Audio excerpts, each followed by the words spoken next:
আসসালামু আলাইকুম ভিউয়ার্স, আপনারা সবাই কেমন আছেন?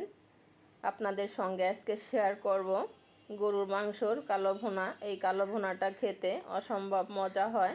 তাহলে চলেন ফুল রেসিপিটা দেখে নেওয়া যাক।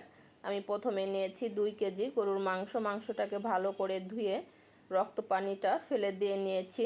এখন আমি প্যানের ভিতরে দিয়ে দিচ্ছি এখন 5-6টা পেঁয়াজ কুচি, আর নিয়েছি আমি কিছু বেরেস্তাটাকে আমি আগের থেকেই করে রেখেছিলাম, সেটা দিয়ে দিচ্ছি।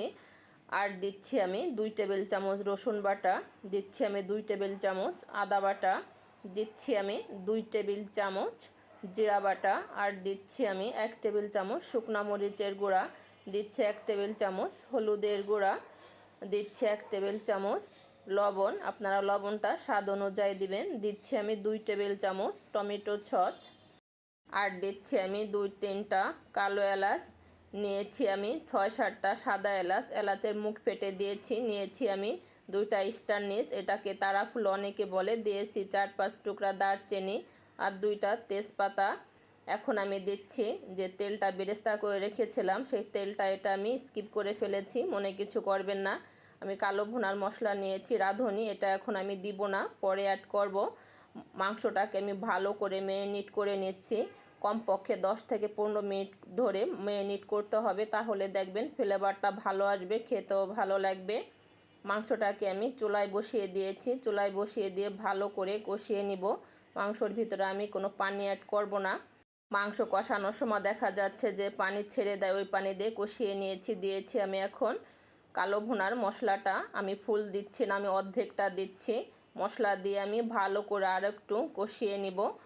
মাংস রান্নার টেস্টটা আসে আপনার মাংসটা ম্যারিনেট করা প্লাস আপনার মাংসটা ভালো মতো কষিয়ে নিতে হবে, এরপরে ডিপেন্ড করবে টেস্টটা। ভালো করে কষিয়ে আমি পানি হাফ কেজি দিয়ে দিচ্ছি।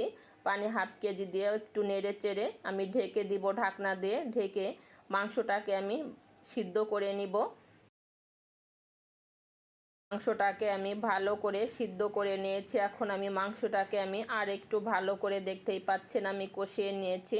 ভালো করে কষিয়ে আমি মাংসটাকে নামিয়ে ফেলবো। নামিয়ে আমি অন্য একটা প্যান দিয়ে আমি একটা ফোড়ানি পোড়াই নেব এর ভিতরে দেওয়ার জন্য। আমি একটা প্যান নিয়েছি, প্যানের ভিতরে দিচ্ছি আমি 1 কাপ পরিমাণ তেল, সরিষার তেল দিতে হবে। নিয়েছি আমি কিছু পেঁয়াজ কুচি, পেঁয়াজটাকে আমি ভালো করে ভেজে বেরেস্তা করে নিব। পেঁয়াজটাকে আমি ভেজে নিয়েছি, এখন আমি পেঁয়াজের ভিতরে দিচ্ছি 4টা শুকনো মরিচ দিয়ে হালকা একটু নেড়ে চেড়ে নিয়েছি।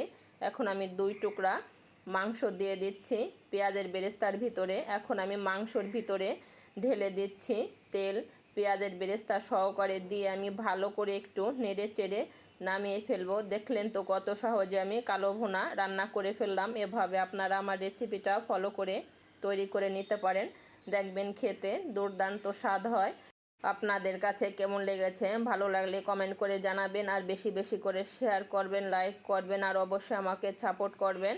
সবাই ভালো থাকবেন, সুস্থ থাকবেন। আল্লাহ হাফেজ।